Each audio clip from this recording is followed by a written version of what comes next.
One of the great things about social media platforms like Instagram is that occasionally you get to meet photographers who are doing really interesting things. And that's how I met Fiona, who I'm going to feature in today's video. I said at the beginning of the year that I really want to feature other photographers on this channel, because if you only hear from me and how I work, you might be fooled into thinking there's one right answer or one way you should work and it's my way. And I don't believe that at all. I think photographers often work very differently from each other, but still in the very different ways they work, all produce very compelling images. So that's why I want to introduce you to Fiona today. She sent me a message because she'd watched a video on this channel and we got to chatting a little bit, and I went to check out her work and was immediately struck by how much of a mood there was and what a distinct style there was to her work. There's actually a few things that stand out about Fiona to me. The first is that she takes self-portraits. I mean, we live in the selfie generation. We're having to step around people on the sidewalk all the time who are holding their phones up high and giving their phones duck face and then applying heavy-handed Instagram filters to make it look all glossy and happy and pretty.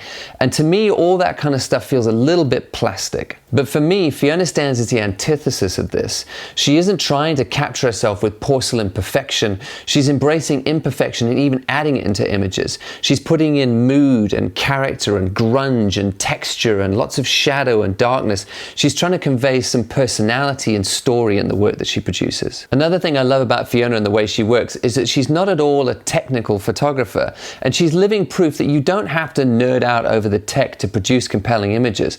I mean, she's not carrying around multiple camera bodies and huge selections of lenses and filters and using complicated processes. She's going around with one camera body, one lens, and she's happy to shoot in auto. I mean, let's be honest for a minute. The online photography space is often very one note. It's full of middle-aged men who are arguing with each other about the cameras they use or the lenses that they use or the fancy Photoshop techniques and shortcuts that they know. It's super technical talk and often arguments that get very, very petty, but in the mix of that, there's very rarely inspiring work to be seen. I mean, I often wonder if aliens find the remnants of our civilization off in the distant future somewhere, and they plug the internet back in and they go trawling through and find photography forums. They may just assume that photography was just a pissing match between the males of our species that would collect and buy fancy boxes that would take images, and then they would argue with each other about whose was the best, and then they'd go out and take photographs and bring those photographs back to these forums to prove their point that theirs is the best box. And they might miss completely that photography is meant to be an art form that produces beautiful images for their own sake. In my mind, there's no correlation between how technical you are and how good a photographer you are. I think you can produce really compelling images even while keeping your workflow and process very, very simple and untechnical. And Fiona proves that for me. Another thing that's really refreshing to me about Fiona is she doesn't have a big ego about her work like so many of us do. I mean, you'll hear in this film that she's very, very reserved talking about her work and really self-effacing about the images she produces. I mean, she's wrong, of course. I think she's really good at what she does, but I think her humility will mean that she keeps growing fast. I think it's the ego that gets us stuck, because as soon as that ego talks to us and tells us we're good, we've arrived, we stop growing as fast, we stop getting aggressive about training ourselves.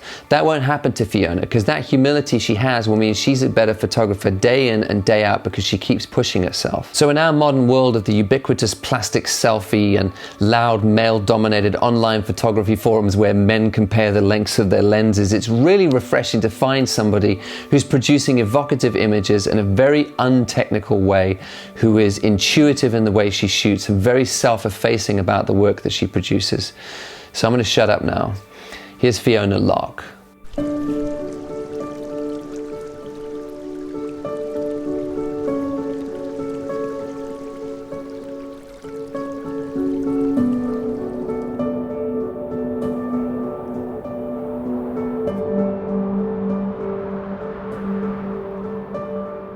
When I was 5 years old, there was we were at school and there was a girl walking in front of me, and the light was shining in her hair and her hair looked absolutely golden, and I kind of took a picture in my head and I can still remember that picture now. So I think probably that was my earliest photo. Well, I live in the Lake District, and it's just the most beautiful area, I think. in the world.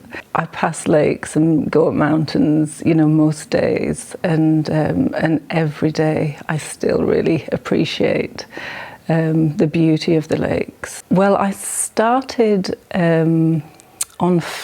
posting on Flickr maybe 9 years ago, 10 years ago. Kind of, you know, I just posted photos of the lakes, and I kind of noticed people posting black and white, maybe self-portraits or whatever, and I think that kind of inspired me to have a go as well. I would be posting photos of mountains, but then kind of when I put me, maybe just a silhouette of me or whatever in the photo, it probably got more response than the ones where, you know, they were just the mountains. So probably that's when it started. I mean, when I go up the mountains, you know, where it can be sunny when you're down low, but the higher up you get, you know, the weather can really change a lot. There can be kind of 4 seasons in one day. It doesn't really matter what the weather's like, you know, because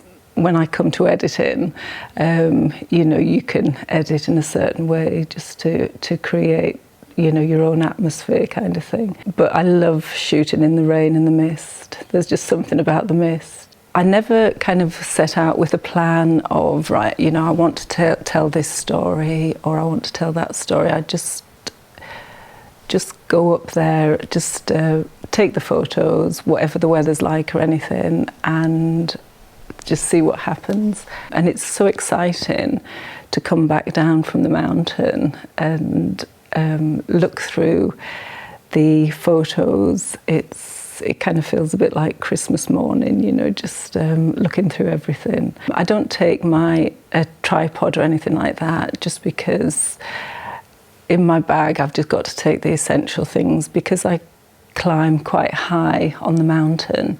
I've got to just take the essentials with me. I tend to always look for fence posts or dry stone walls or rocks, flat rocks, just to put the camera on to take my self-portraits. So I don't really actually need a tripod. I just like to use the natural world around me.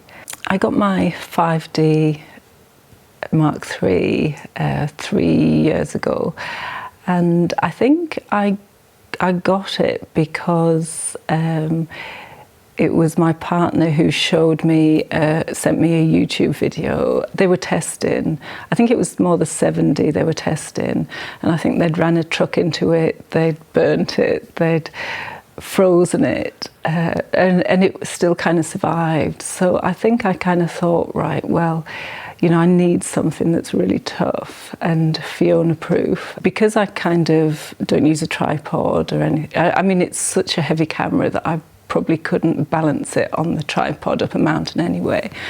But because I kind of balance it on whatever, occasionally you know, I've set it up on the wall and it's set the timer, you know, ran off to do my thing. You know, 10 seconds later I've turned around and the camera's kind of rolling off down the hill. It's horrible to see your camera rolling down the mountain, and it's amazing how it can pick up so much speed as well.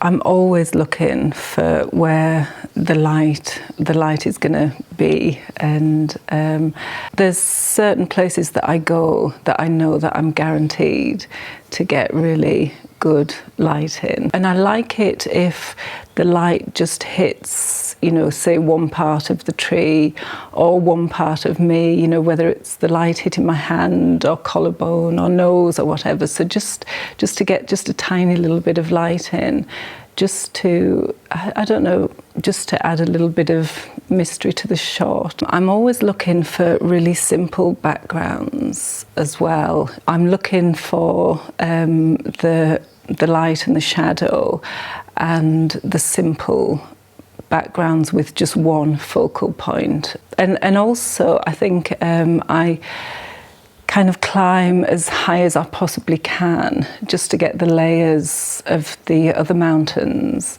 I prefer to have kind of layers or just mist in the background, just to keep it just completely simple and just to have that focal point. I walk up so many different mountains, and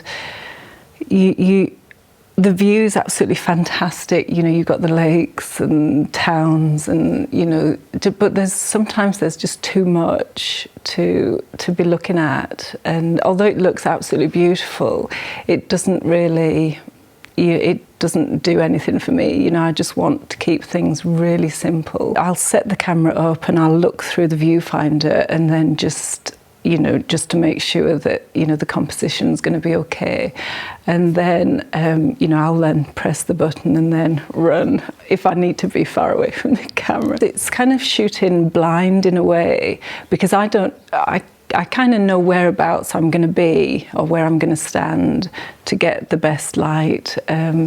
But I don't know for sure that it's going to work. So it's just, I can run backwards and forwards maybe 30 times, and it might not work out, or then again it might work out. The way I edit is just all on my iPad.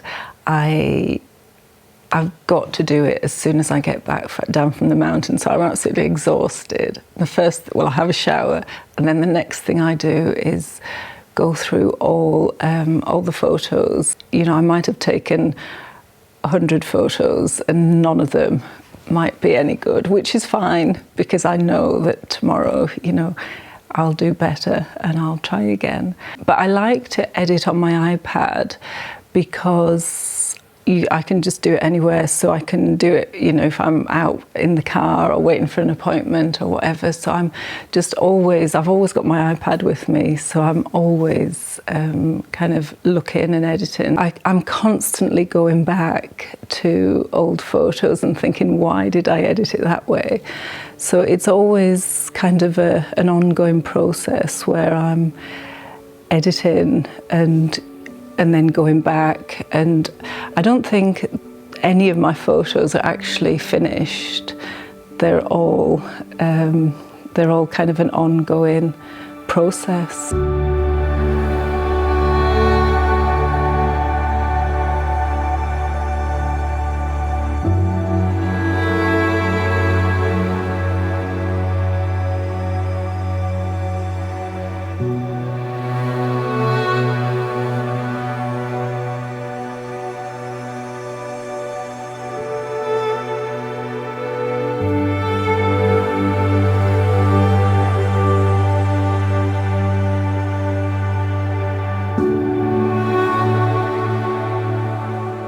I go through phases of, I completely beating myself up constantly.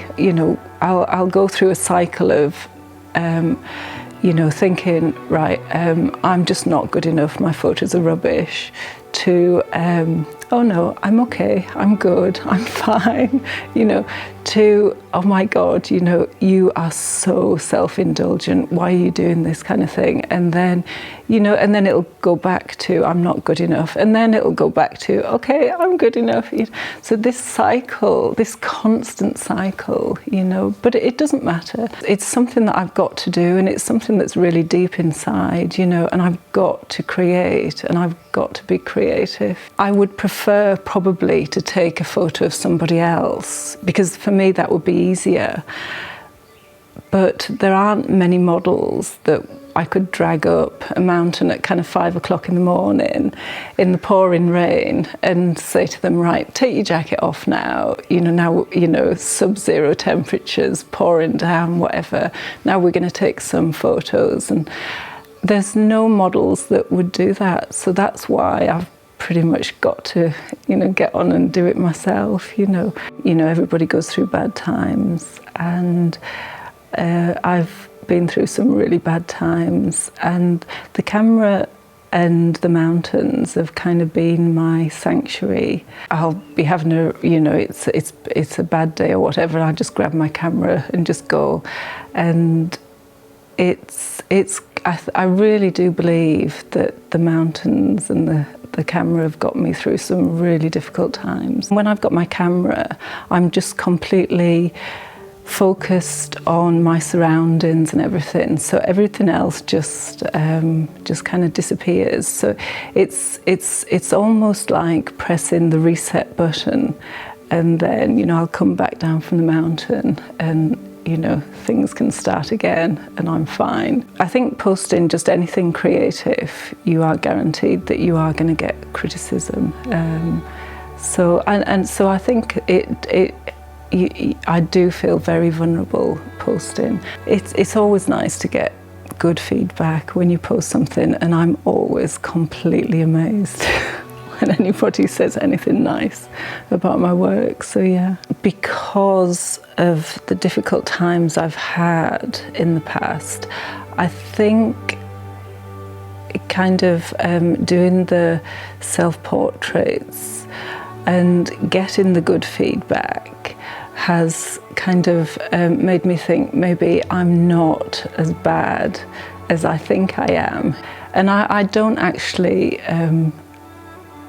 think that I've taken any particularly good photos yet, but I know that one day I will take a good photo, and yeah, so I'm going to keep trying.